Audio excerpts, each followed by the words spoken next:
Hello दोस्तों, नमस्कार, प्रणाम। आज हम संविधान के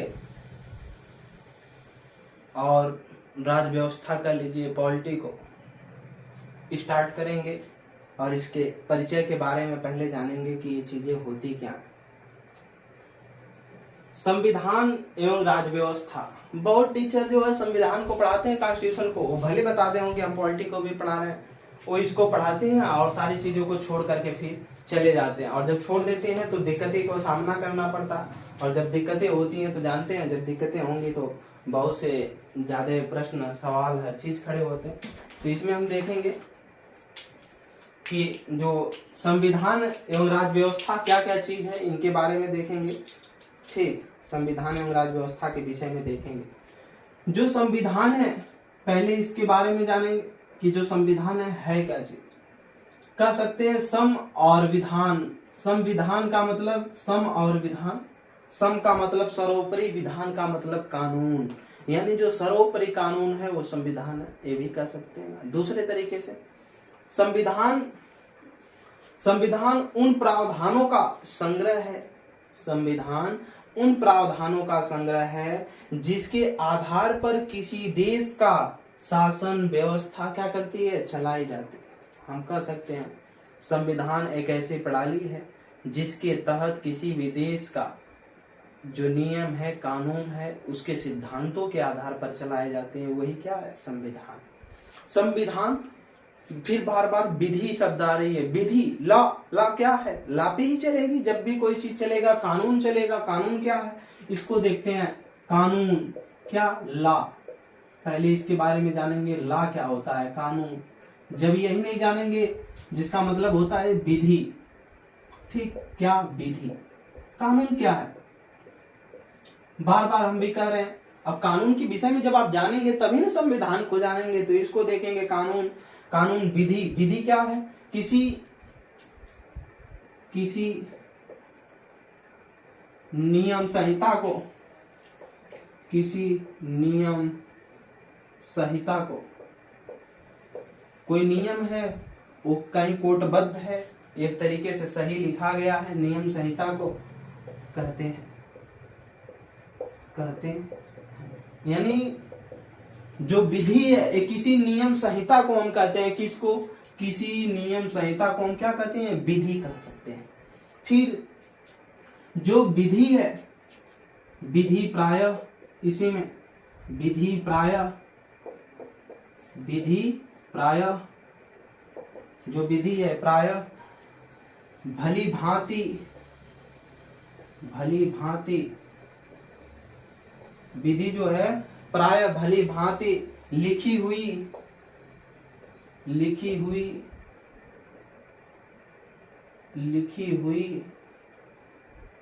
दिशा निर्देशों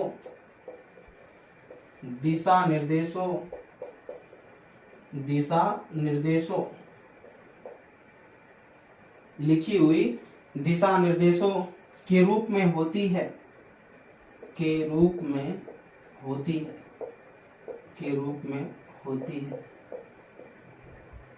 जो विधि है हमने अभी बताया वो नियम संहिता, यानी भली भांति कहीं न कहीं वो एक तरीके से कोटबद्ध हो, लिखा गया हो। ठीक ना, कोटबद्ध तरीके से उसको लिखा गया हो, दिशा निर्देश में होती है। ठीक ना, आदेश देने के लिए, निर्देश देने के लिए होती है। ये जो विधि होती है ये समाज को, ठीक, ये समाज को, जो समाज है, समाज क्या है, सामाजिक संबंधों का जाल है। कौन से सामाजिक संबंध, सांस्कृतिक, राजनीतिक, आर्थिक जो संबंध है, इसका जाल है। कौन, समाज। सामाजिक संबंधों का जाल है। समाज को चलाने के लिए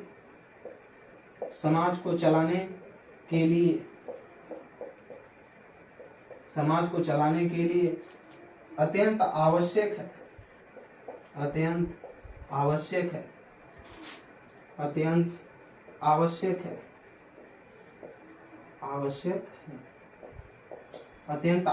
है या होती है, आवश्यकता होती है, लिखेंगे आवश्यकता होती है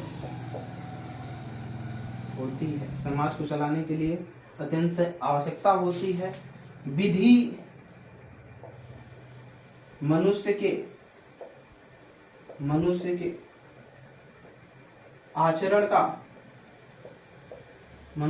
आचरण के सामान्य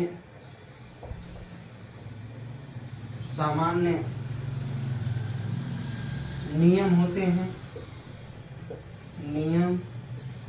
होते हैं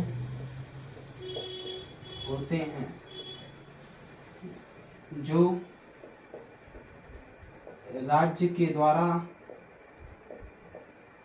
राज्य का मतलब यहाँ भारत सरकार या गवर्नमेंट, राज्य के द्वारा निर्दिष्ट किए गए हैं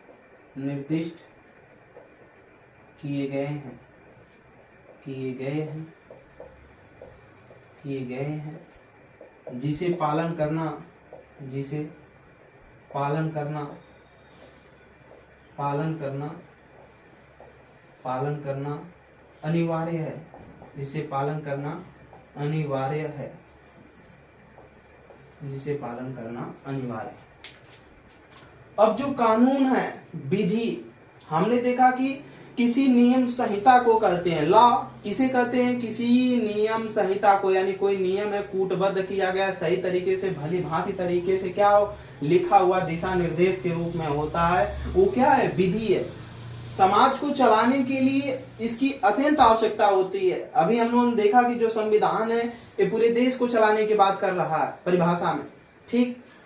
यानी हमने यही ना पढ़ा है कि संविधान उन प्रावधानों का संग्रह है जिसके आधार पर किसी देश का शासन क्या किया जाता है? चलाया जाता है।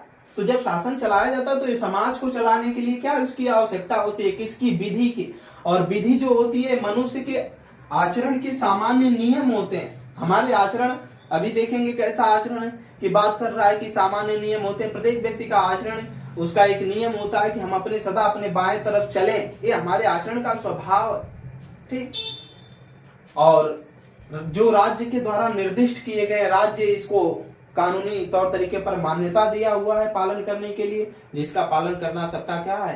कार्य अनिवार्य। अगर जो इसका उल्लंघन करता है यानी देश के संविधान का उल्लंघन करता है, तो ये विधि की परिभाषा रही। ये दो प्रकार के होते हैं, विधि दो प्रकार की होती है। विधि दो प्रकार की है। एक तो होती है, कह सकते हैं कृत्रिम विधि, आर्टिफिशियल लॉ। कृत्रिम विधि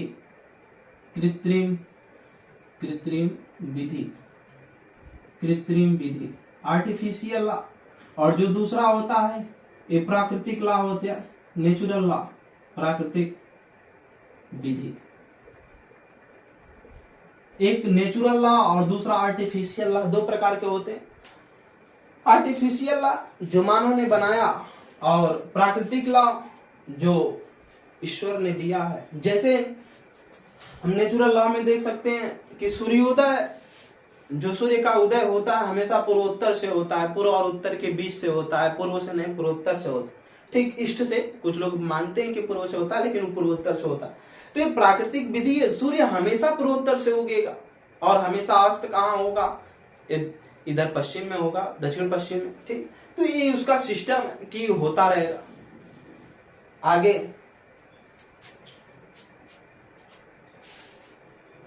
कृत्रिम विधि, मानव ने जो कुछ भी कानून बनाया और उसको फॉलो कर रहा है। तो कानून दो प्रकार के हो गए, आर्टिफिशियल लॉ और नेचुरल लॉ। मानव ने जो कि एक नियम, सामान्य नियम बनाया कि हमको अपने बाएं तरफ चलना चाहिए, ठीक, हमेशा अपने बाएं से, तो ये उसका आर्टिफिशियल लॉ है।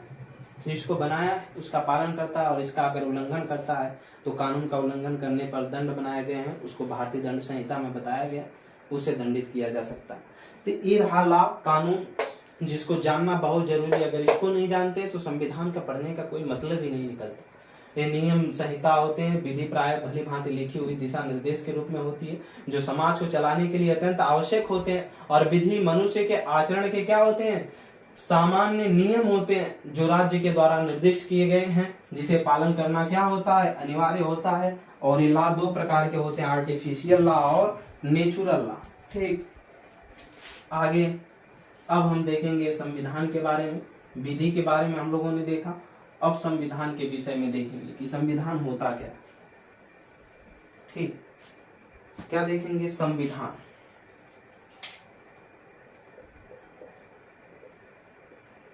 संविधान, संविधान, संविधान, कॉन्स्टिट्यूशन, इसको हम दो तीन तरीके से परिभाषित कर सकते हैं। सम का मतलब सर्वोपरि, विधान का मतलब कानून। अब कानून क्या है हमने पहले बता दिया, लॉ। ठीक, तो सर्वोपरि जो कानून है वही क्या है? संविधान है। ठीक, दूसरी तरीके से कह सकते हैं जिस राष्ट्र का शासन, अब बात आती है राष्ट्र, राज्य और गणराज्य। ठीक, इसका जिस राष्ट्र का, अब राष्ट्र क्या चीज होती है? अगर कोई राष्ट्र है तो वहां पर एक निश्चित क्या होगी? जनसंख्या होगी।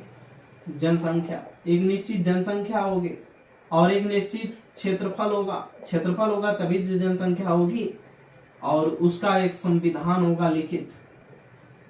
ठीक, उसका एक संविधान होगा, लिखित रहे या लिखित रहे। जनसंख्या, अगर कोई राष्ट्र है तो उसका एक निश्चित क्षेत्रफल हो, उस पर एक जनसंख्या निश्चित निवास करती हो, और उस देश का एक संविधान हो, वो राष्ट्र कहलाता है। क्या कहलाता है? राष्ट्र कहलाता है। लेकिन राज्य क्या चीज है? अब यही चीज राज्य में देखेंगे तो इसकी चार चीजें मूलभूत आवश्यकता होती हैं। चार चीजें आवश्यकता होती हैं। पहला तो निश्चित क्या होना चाहिए? भूभाग यानी क्षेत्रफल होना चाहिए, एक निश्चित भूभाग होना चाहिए। दूसरी चीज, उस भूभाग पे एक निश्चित जनसंख्या निवास करनी चाहिए, और जब दूसरी चीज जनसंख्या निवास करती है तो वहां की एक क्या होनी चाहिए? सरकार होनी चाहिए। और जो सरकार होती है, फिर इसके बाद सरकार को वहां पर आंतरिक और बाह्य दृष्टि से जो क्या होनी चाहिए? संप्रभुता, शक्ति प्राप्त होनी चाहिए। कौन कौन सी शक्ति? तीन तरीके की शक्ति प्राप्त होनी चाहिए। पहला है वो सामाजिक, आर्थिक और राजनैतिक। ये तीनों शक्तियां प्राप्त होनी चाहिए। ये तीनों शक्तियां उसको प्राप्त होनी चाहिए, तभी वो क्या कहलाएगा? संप्रभुता। संप्रभुता का मतलब होता है आंतरिक और बाह्य दृष्टि से क्या हो? स्वतंत्र हो। ये तीन तरीके से, दो तरीकों में आएंगी ये तीनों। जैसे संप्रभुता के दो पार्ट, एक आंतरिक और दूसरा बाह्य। एक आंतरिक और दूसरा बाह्य। आंतरिक शक्ति और दूसरा बाह्य शक्ति, दो चीज हो गई, आंतरिक शक्ति और बाह्य शक्ति। अब आंतरिक शक्ति में भी सामाजिक, आर्थिक, राजनीतिक शक्ति आएगी, और बाह्य शक्ति में भी आर्थिक, सामाजिक, राजनीतिक शक्ति आएंगी। अगर इन तीनों से, इन दोनों शक्तियों को अगर किसी भी व्यक्ति को संप्रभुता में छोड़ा गया यानी छोड़ दिया गया, तो व्यक्ति संप्रभुता, आप संप्रभु है नहीं, आप अपने माता पिता के अभी परिवार के गुलाम है। ठीक ना, आप संप्रभु नहीं है। यानी कोई भी निर्णय लेने के लिए पहले परिवार का निर्णय होना आवश्यक। आप संप्रभु है ही नहीं। तो राज्य अगर है तो उसका एक भूभाग होगा, निश्चित क्षेत्रफल, वहां पर कुछ निश्चित जनसंख्या निवास करनी चाहिए, वहां पर शासन चलाने के लिए एक सरकार होनी चाहिए, और संप्रभुता यानी आंतरिक और बाह्य दृष्टि से वो कोई भी निर्णय लेने के लिए क्या हो? स्वतंत्र हो। उसके पास शक्ति हो, कौन कौन सी शक्ति हो? सामाजिक शक्ति हो, आर्थिक शक्ति हो, राजनीतिक शक्ति हो। या तो आंतरिक में होगा या तो बाह्य में होगा। ठीक ना, ये शक्तियां उसके पास होनी चाहिए कोई भी निर्णय लेने के लिए। इसके पहले हमने देखा कि जब 1947 तक हमारा देश आजाद हुआ, तब भी हमारे यहाँ न तो आंतरिक शक्ति थी हमारे पास, न तो बाह्य शक्ति थी, यानी हम संप्रभु नहीं थे। उसके 15 अगस्त 1947 से बाद बस हमें आजादी मिली थी, तब भी संप्रभु नहीं थे।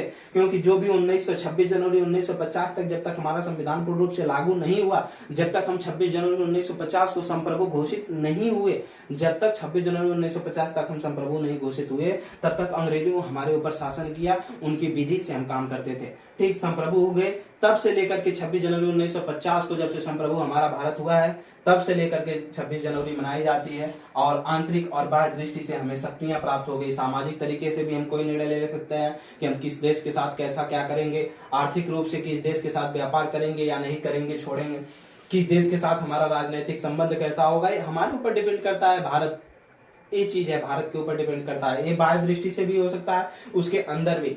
ठीक, तो ये शक्तियां प्राप्त होनी चाहिए। तो ये राज्य के चार मूल आवश्यक तत्व हैं: भूभाग, जनसंख्या, सरकार और संप्रभुता। संविधान के आर्टिकल 12 में हम अलग तरीके से राज्य की परिभाषा पढ़ेंगे, आर्टिकल 36 में अलग तरीके से परिभाषा पढ़ेंगे। ठीक, तो अलग अलग तरीके से राज्य की परिभाषा जब आएंगे तो यहाँ लेकिन राज्य के चार आवश्यक तत्व: भूभाग, क्षेत्रफल, जनसंख्या, सरकार और संप्रभुता। गणराज्य का मतलब होता है जहां का राष्ट्राध्यक्ष क्या है, चुना जाता है, ठीक, निर्वाचित किया जाता है। निर्वाचन दो तरीके से होता है, प्रत्यक्ष निर्वाचन और प्रत्यक्ष निर्वाचन, यानी लोकतंत्र दो प्रकार का होता है। लोकतंत्र जहां जनता का शासन है वो दो तरीके का होता है निर्वाचन, एक तो प्रत्यक्ष तरीके से डायरेक्ट जो जनता चुनती, एक अप्रत्यक्ष जिसे दूसरे को चुना और दूसरा जाकर तीसरे को चुना, ठीक। तो राज्य के बाद गणराज्य इतना टेंशन नहीं डालता, टेंशन ये डालता है कि बच्चे आज तक समझ नहीं पाए कि उत्तर प्रदेश राज्य है कि प्रांत, ठीक, प्रांत, ये दिक्कत डालता है। बिहार प्रांत, उत्तर प्रदेश प्रांत। अब क्या है राज्य, इस देश को कहा जाता है भारत एक राज्य है, ठीक ना, भारत एक क्या है, राज्य है, ठीक। राष्ट्र कब कहलाएगा, जब एक निश्चित क्षेत्रफल होगा, जनसंख्या होगा, उसका संविधान, तब तो कहलाए। लेकिन राज्य भी कहलाएगा जब संप्रभुता। प्रांतों को ये चीज नहीं प्राप्त होती है, संप्रभुता। जो प्रांत है इसको संप्रभुता नहीं प्राप्त है, ठीक। जो प्रांत हैं जो राज्य कहलाए जाते हैं, जो प्रांत राज्य कहलाते हैं, जो प्रांत हैं राज्य का देने का मतलब है कि उनको संप्रभुता प्राप्त हो गई, ठीक। जो निर्णय ले सकते हैं। आज ही उत्तर प्रदेश को अगर संप्रभुता प्राप्त हो जाएगी तो कल कॉलर टाइट करके कहेगा सजनी करमा हम ही राजकुमार भैया, हम आप में से सम्मिलित नहीं रहेंगे भारत में, हम अपना एक अलग मुल्क बनाएंगे, अपना अलग देश बनाएंगे। जैसे पंजाब में खालिस्तान की मांग, वो अलग देश बनाने की बात करने लगेंगे, पाकिस्तान के बाद दूसरा देश खालिस्तान वगैरह बनाने लगेंगे, तो ये अलग तरीके की मांग करने लगेंगे। तो इसलिए जो प्रांत होते हैं इनको संप्रभुता नहीं प्राप्त होती है। क्या नहीं प्राप्त होती है, संप्रभुता नहीं प्राप्त होती, ठीक। तो उत्तर प्रदेश एक प्रांत है, बिहार मुंगेर एक प्रांत है, ठीक ना, मध्य प्रदेश एक प्रांत है, ठीक। ये सारी चीजें प्रांत में संप्रभुता नहीं प्राप्त होती। समझ में आ गया होगा राज्य क्या चीज है जिसको संप्रभुता प्राप्त है, लेकिन प्रांत को संप्रभुता प्राप्त नहीं। अगर उसको संप्रभुता दे दी जाएगी तो आंतरिक और बाह्य दृष्टि से निर्णय लेने के लिए मतलब निर्णय लेने के लिए शक्तिशाली हो जाएगा और निर्णय लेकर के वो आजाद मुल्क बनाने की बात करने लगेगा। इसलिए प्रांतों को ये शक्तियां नहीं प्राप्त है, बस उनको राज्य कहा जाता है, ठीक। तो ये चीजें रही राष्ट्र को हमने देखा जिसमें एक क्षेत्रफल होना चाहिए, उसका एक निश्चित जनसंख्या और भूभाग होना चाहिए। ये सारी चीजें ये आपका काम है नोट करना, ये हमारा काम नहीं है। इसको बहुत से टीचर तो बताते ही नहीं है शुरू में, आधे से बच्चे ज्यादा यही जब चीजें नहीं जानेंगे, बेसिक चीजों को जानेंगे, बच्चा जानेगा ही नहीं कि राज्य क्या चीज है, राष्ट्र क्या चीज है, गणराज्य क्या चीज है, प्रांत क्या चीज है। तो अंदर जंगल के अंदर हम प्रांत राज्य चिल्लाते जाएंगे, उसको हवा में उड़ जाएगा, कुछ पता ही नहीं चलेगा। तो इसको देखेंगे अब संविधान जिस राष्ट्र का शासन, राष्ट्र हमने देख लिया जहां का एक निश्चित जनसंख्या, भूभाग और संविधान होना चाहिए, ठीक। संविधान जिस राष्ट्र का शासन, जिस नियम, जिस कानून, जिस सिद्धांतों के आधार पर चलाया जाता है वो क्या कहलाता है, संविधान कहलाता है। तो इसमें हम लिखेंगे जिस राष्ट्र का शासन, जिस राष्ट्र का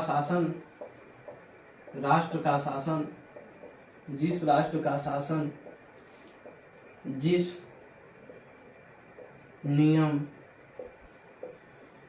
नियमों एवं कानूनों, जिस नियमों एवं कानूनों के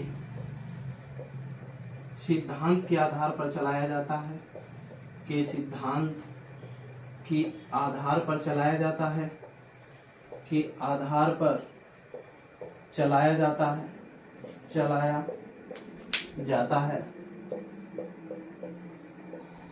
संविधान कहलाता है। संविधान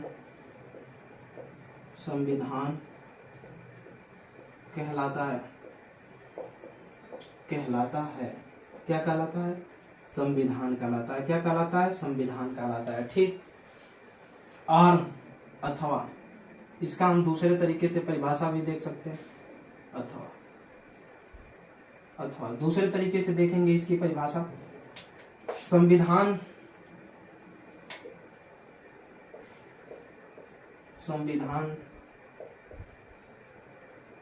उन प्रावधानों का संग्रह है, उन प्रावधानों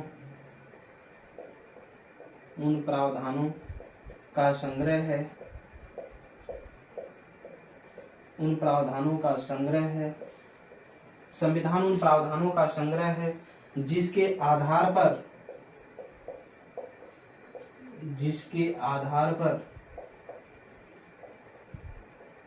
जिसके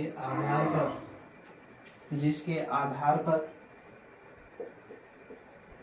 किसी देश का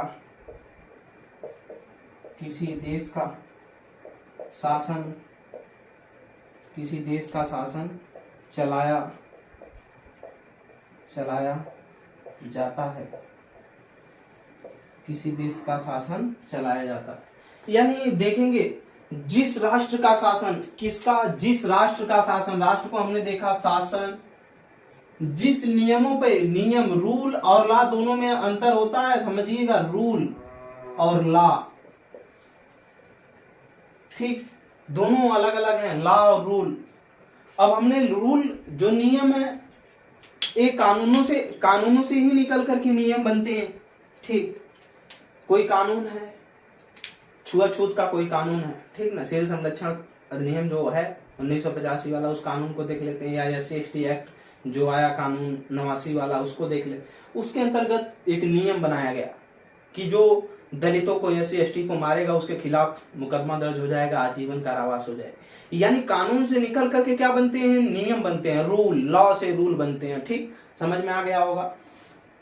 पुलिस ने जैसे कोई कानून है कि जो हेलमेट नहीं लगा करके चलेगा, उसके ऊपर दंडात्मक कार्रवाई की जाएगी। अब उस पे कप्तान साहब या DGP ने बना दिया कि अगर जो हेलमेट लगाकर नहीं चल रहा है तो हेलमेट न लगाने वाली जो नियम है उसके खिलाफ प्रत्येक के ऊपर 1000 रुपए का जुर्माना लगाया जाएगा। तो जो 1000 रुपए का जुर्माना लगाने की बात हो गई, वो नियम हो गए, किस पे, कानून के आधार पर लगाए, जो नियमों एवं कानूनों के क्या, सिद्धांतों के आधार पर, सिद्धांत जो बेस है उसके आधार पर, जो प्रिंसिपल है, बेस प्रिंसिपल, उसके आधार पर चलाया जाता है। यानी जो संविधान में नियम कानून दिए गए हैं उसके सिद्धांत के और उसी के आधार पर चलाया जाता है। अभी पॉलिटी में इस शब्द का बहुत बड़ा मतलब है, संविधान कहलाता है। क्या कहलाता है, संविधान कहलाता है, ठीक, यहाँ पर संविधान कहलाता है।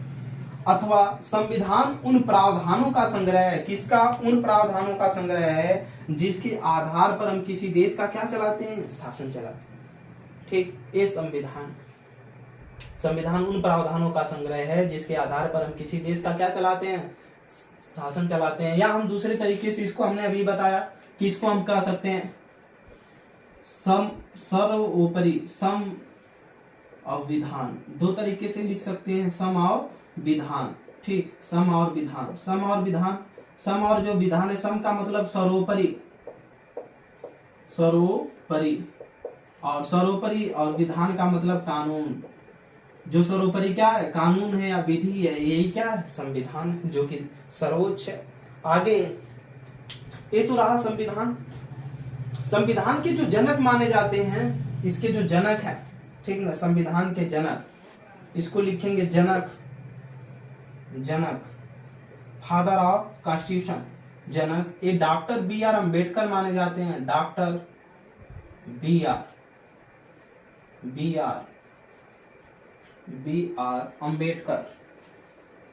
अम्बेडकर, पहले अम्बेडकर लिखा जाता था, अब अम्बेडकर लिखा जाता है, ठीक। संविधान के 246वें पृष्ठ पर संशोधन हुआ। Doctor B.R. अम्बेडकर, और डॉक्टर जो ऊपर चंद्रबिंदी लगी रहती है, इसका मतलब है कि वो PhD किए हुए हैं, और जो चंद्रबिंदी नहीं लगी है वो PhD नहीं किए हैं। अधिकतर तो झोला छाप गांव में ये भी वाला डॉक्टर लिखवा देते हैं। तो डॉक्टर B.R. अम्बेडकर इसके जनक माने जाते हैं, और जिसको इन्होंने अपने हाथों से जो लिखा था, संविधान को हाथों से लिखा था, जो हाथों से संविधान को लिखा था वो थे डॉक्टर रास बिहारी,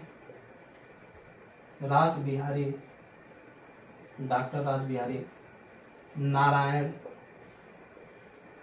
रायजादा ने, डॉक्टर रास बिहारी नारायण रायजादा ने संविधान को क्या लिखा था, अपने हाथों से लिखा था। ये संविधान रहा, ठीक। अब संविधान के बाद हम राज्य व्यवस्था को देखेंगे, किसको, राज्य व्यवस्था को देखें।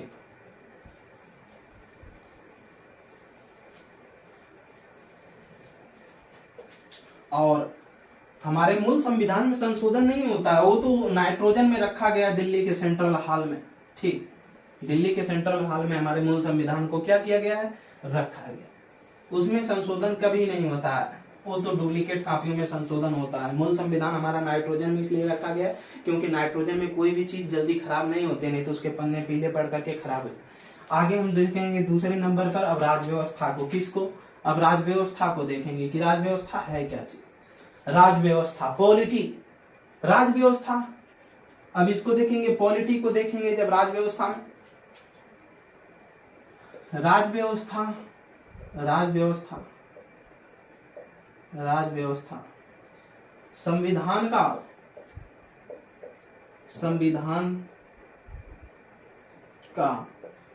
व्यवहारिक प्रयोग है। क्या? व्यवहारिक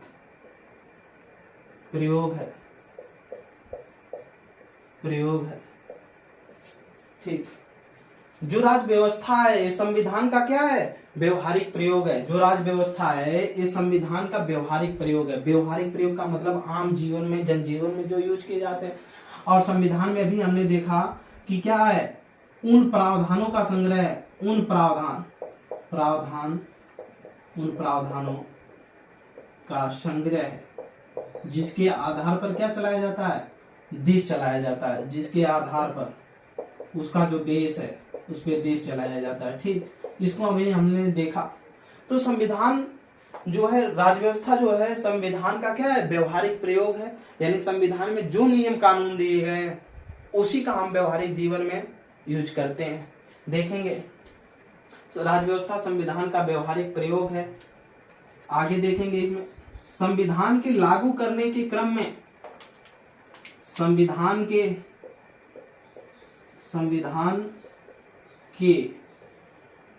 लागू करने के क्रम में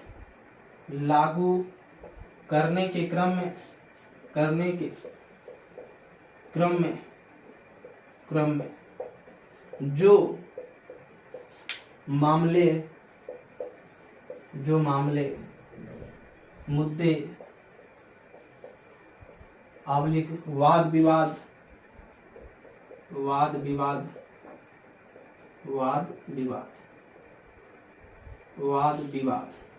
उभर कर सामने आते हैं,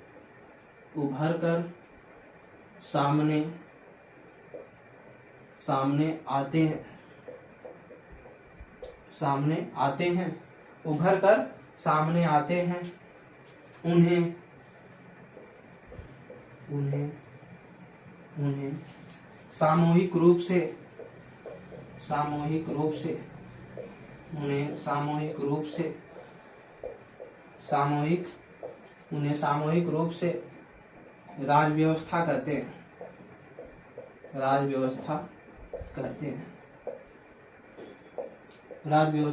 हैं। ठीक, उन्हें राज व्यवस्था कहते हैं। ध्यान दीजिएगा, राज व्यवस्था संविधान का व्यवहारिक प्रयोग है। संविधान के लागू करने के क्रम में, जब संविधान लागू होता है तो उसमें जो मामले या मुद्दे या जो वाद विवाद उभर कर क्या करते हो? सामने आते हैं, उन्हें राज व्यवस्था कहते हैं। जैसे आर्टिकल 17 को उदाहरण के रूप में देखेंगे। आर्टिकल 17 में क्या लिखा गया? अस्पृश्यता का अंत। ठीक, आर्टिकल 17 यानी अनुच्छेद 17 में जो लिखा गया है, ये लिखा गया क्या? अस्पृश्यता का अंत। अस्पृश्यता का अंत का मतलब है छुआछूत का क्या हो गया? अंत हो गया। क्या हो गया? छुआछूत का अंत हो गया। और जब छुआछूत का अंत लिखा गया, ये किसमें लिखा गया? संविधान में। अब ये क्या है? बेस है, संविधान का एक आधार है। अब इसके आधार पर हम व्यवहारिक जीवन में इसको लिखा है कि जो छुआछूत का अंत कर दिया गया, इसको व्यवहारिक जीवन में जब उतारेंगे कि छुआछूत का जब अंत हो गया है, तो अगर किसी भी व्यक्ति के साथ व्यवहारिक जीवन में, सामाजिक जीवन में उसके साथ अगर छुआछूत का भेदभाव होता है,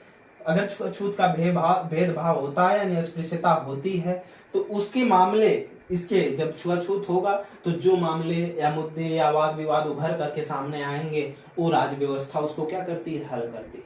जैसे किसी भी व्यक्ति के साथ अगर छुआछूत की प्रॉब्लम हो जाती है तो उसके लिए क्या, कौन सा कानून बनाया गया है? तो उसके लिए जो बाद में सिविल संरक्षण कानून 1985 में आया, ठीक ना, सिविल संरक्षण कानून संरक्षण कानून, संरक्षण कानून। थोड़ा सा एक बार देख लीजिएगा इसको, शायद 1985 है या 85 ही होगा जहां तक। 1985 में या SC/ST एक्ट 1989, जो ये दोनों कानून हैं, ठीक। ये जो कानून है ये राज्य व्यवस्था के अंतर्गत आते हैं, इनके तहत ये कानून बनाए गए। यानी संविधान एक बेस है जिसके आधार पर देश चलाया जाता है। लेकिन संविधान में जो मामले दिए गए, जो विषय दिया गया है, अगर चल रहा है व्यवहारिक जीवन में, जो भी मामले या मुद्दे उभर कर सामने आएंगे या वाद विवाद होंगे, तो उनको जो भी नियम कानून उसको सॉल्व करेंगे वो राज्य व्यवस्था के अंतर्गत आएंगे, ठीक। तो आर्टिकल 17 संविधान में लिखा गया, लेकिन उसका जो सिविल संरक्षण कानून 1985 में आया या SC/ST एक्ट आया 1989 में, एक किसमें किसके अंतर्गत आ गया? SC/ST एक्ट जो कानून आया या सिविल संरक्षण कानून आया, वो राज्य व्यवस्था के अंतर्गत आ गया। अब जो राज्य व्यवस्था के जनक माने जाते हैं, इसके जो जनक है राज्य व्यवस्था के, फादर ऑफ पॉलिटी, जनक जो माने जाते हैं राज्य व्यवस्था के, ये माने जाते हैं अरस्तु। कौन?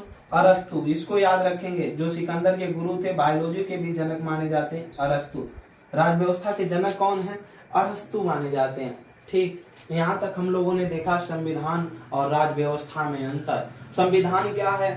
उन प्रावधानों का संग्रह है जिसके आधार पर देश चलाया जाता है, किसी देश का शासन चलाया जाता है। लेकिन जो राज्य व्यवस्था है संविधान का व्यवहारिक प्रयोग है, यानी संविधान को लागू करने के क्रम में संविधान में जो धारा दी गई, जैसे आर्टिकल दिया गया कि अस्पृश्यता का अंत, क्या छुआछूत का अंत हो जाए। अब उसको जब लागू किया गया कि छुआछूत का अंत कर दिया जाए या अंत कर दिया गया, अब जब अंत कर दिया गया, लेकिन अगर फिर भी किसी के साथ अगर ऐसा मामला होता है, मुद्दा होता है, वाद विवाद अगर हुआ, छुआछूत हो गया, तो जो मामले या मुद्दे वाद विवाद उभर करके उसके संबंधित आएंगे, वो राज्य व्यवस्था उसको डील करेगी। यानी राज्य व्यवस्था में जो कानून बनाए गए, सिविल संरक्षण कानून या SC/ST एक्ट कानून, इसके तहत उसको दंडित किया जाएगा। जो राज्य व्यवस्था इसके जनक अरस्तु को माना जाता है। समझ में आ गई होगी शायद चीजें, अगर नहीं आई होंगी तो कमेंट सेक्शन में हमको जरूर बताएंगे, ताकि हम अगले क्लास में इसको सही तरीके से रख सकें, ठीक। तो हम लोगों ने संविधान और राज्य व्यवस्था को देखा। आगे हम संविधान में अब देखेंगे कि संविधान में कैसे क्या क्या करना है, सारी चीजों के बारे में देखेंगे। परेशान होने की जरूरत नहीं है, मेहनत से पढ़ें, बस धैर्य बनाए रखें। हमारे क्लास में जितने बेहतरीन धैर्य बनाए रखेंगे, बेहतरीन से बेहतरीन कंटेंट को प्राप्त करेंगे। आगे देखेंगे जो है, पहले हम संविधान में क्या पढ़ते हैं, संविधान को पढ़ते हैं। पहले आएगा क्या? संविधान का प्रारूप आता है, संविधान, ठीक। संविधान के ठीक, संविधान में हम सबसे बाद में, फिर संविधान के बाद क्या पढ़ते हैं? संविधान के बाद हम पढ़ते हैं भाग को। सबसे पहले आएगा भाग, संविधान के बाद आएगा पार्ट, जिसे अंग्रेजी में बोलते हैं पार्ट, ठीक, भाग आएगा। अब भाग के बाद हम संविधान में फिर पढ़ते हैं अध्याय। थोड़ा छोटे छोटे में लिखे, नहीं तो आ नहीं पाएगा। अध्याय, अध्याय, जिसे अंग्रेजी में बोलते हैं चैप्टर, चैप्टर। यानी प्रत्येक भाग के अंदर संविधान होगा और संविधान के अंदर क्या आएगा? भाग आएगा। प्रत्येक भाग के अंदर अध्याय आता है। अध्याय के बाद आगे देखेंगे, अब आएगा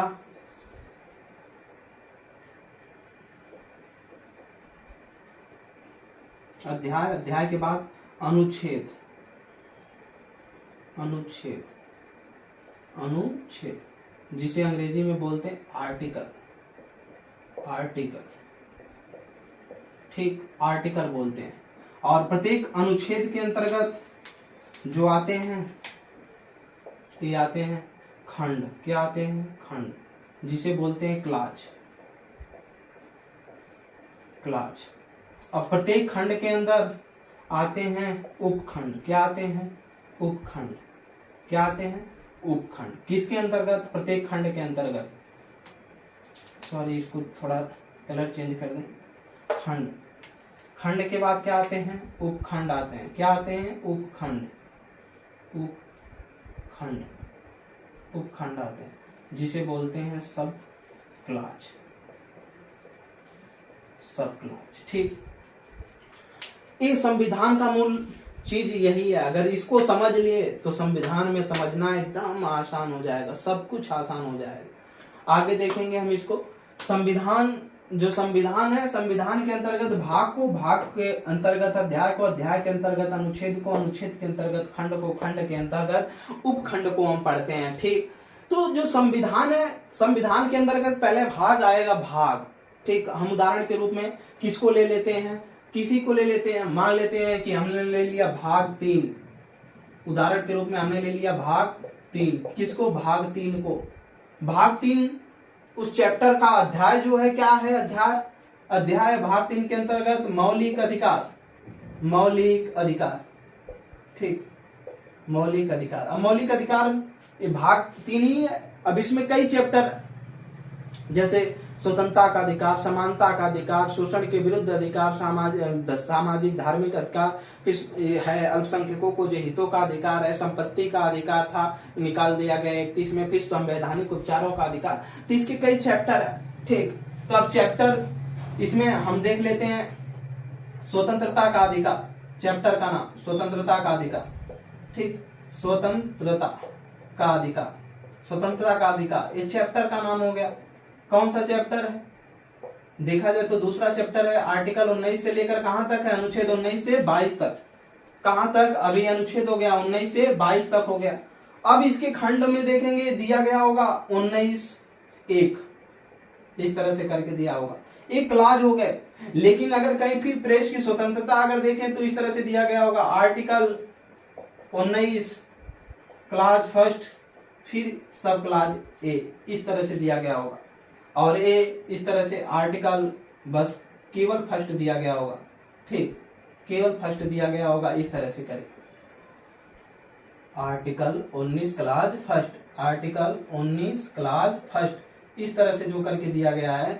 एक केवल खंड है, लेकिन उपखंड में आर्टिकल 19 क्लाज फर्स्ट ए, सब क्लाज ए। तो हम अगर कभी भी अब पढ़ाते हुए आर्टिकल में बोलेंगे क्लाज, सब क्लाज, तो आपको समझ में आना चाहिए कि अगर सब क्लाज बोल रहे हैं तो उसका पार्ट का पार्ट। ठीक, केवल क्लाज बोल रहे हैं तो इसका मतलब केवल एक पार्ट है। और अनुच्छेद जो दिए रहेंगे, चैप्टर का नाम और भाग, तब संविधान आएगा। ठीक, समझ में आई बात है। ये वो उसी तरीके से जैसे हम किसी भी नई बुक को पढ़ते हैं तो उसमें पहले दिया रहता है पाठ्यक्रम। ठीक, पाठ्यक्रम, पाठ्यक्रम कहाँ से कहाँ तक क्या चीजें हैं, कौन सा पाठ्यक्रम है। फिर विषय सूची दी रहती है कि कौन से विषय, कौन कौन से विषय की बात की गई है। जैसे फिजिक्स में पहले अगर विषय को देखेंगे तो मापन एवं इकाइयां दे दिया, भौतिक राशियां दे दिया। ये सारी चीजें उसके अध्याय का नाम, उसके विषय में हमको अध्ययन करना है, कहाँ से कहाँ तक के पेज में। ये विषय सूची की तरीके से, तो ये संविधान के एक तरह से देखा जाए तो विषय सूची है। संविधान के अंतर्गत भाग आते हैं, पाठ के अंतर्गत अध्याय आते हैं, अध्याय के अंतर्गत अनुच्छेद आते हैं, अनुच्छेद के अंतर्गत खंड आते हैं, खंड के अंतर्गत उपखंड आते हैं। तो इसके बाद इस संविधान के प्रारूप रहे। और संविधान एवं राज्य व्यवस्था में हम सबसे पहले संविधान के पद्धति को, भारतीय राज्य व्यवस्था में संविधान को स्टार्ट करेंगे। भारतीय संविधान, तो पहले देखेंगे इसमें भारत का संवैधानिक विकास। क्या देखेंगे, भारत का संवैधानिक विकास। अगर यहाँ तक किसी भी को दिक्कत या परेशानी होगी तो हमको कमेंट सेक्शन में बताएंगे। ठीक, और हमारी क्लास कैसी लगी इसको भी बताएंगे। तो हेडिंग अगला होगा भारत का संवैधानिक विकास। क्या, संवैधानिक विकास, संवैधानिक विकास, भारत का संवैधानिक विकास। जो भारत का संवैधानिक विकास है इसको हम दो पार्टों में बांट करके पढ़ते हैं। भारत के संवैधानिक विकास को हम दो पार्टों में बांट करके पढ़ते हैं। एक पढ़ते हैं कंपनी रूल, कंपनी जो ईस्ट इंडिया कंपनी थी, 31 दिसंबर 1600 ईस्वी में इसकी स्थापना हुई थी। ठीक, 1600 ईस्वी में किसकी, ईस्ट इंडिया कंपनी की। ईस्ट इंडिया कंपनी अभी आगे चर्चा कर लिया जाएगा। कंपनी के अधीन शासन, कंपनी के अधीन शासन, दो भागों में हम भारत के संवैधानिक विकास को पढ़ते हैं। पहला कंपनी के अधीन शासन, ये जो शासन चला कंपनी के अधीन शासन, ये 1773 से लेकर के चला 1857 तक, जब तक 1857 की क्रांति नहीं हो जाती है, ये ईस्वी है। ठीक, तब तक चला। अब दूसरा हम पढ़ेंगे इसके बाद ब्रिटिश क्राउन के अधीन शासन, ब्रिटिश क्राउन के अधीन शासन, ब्रिटिश क्राउन के अधीन शासन।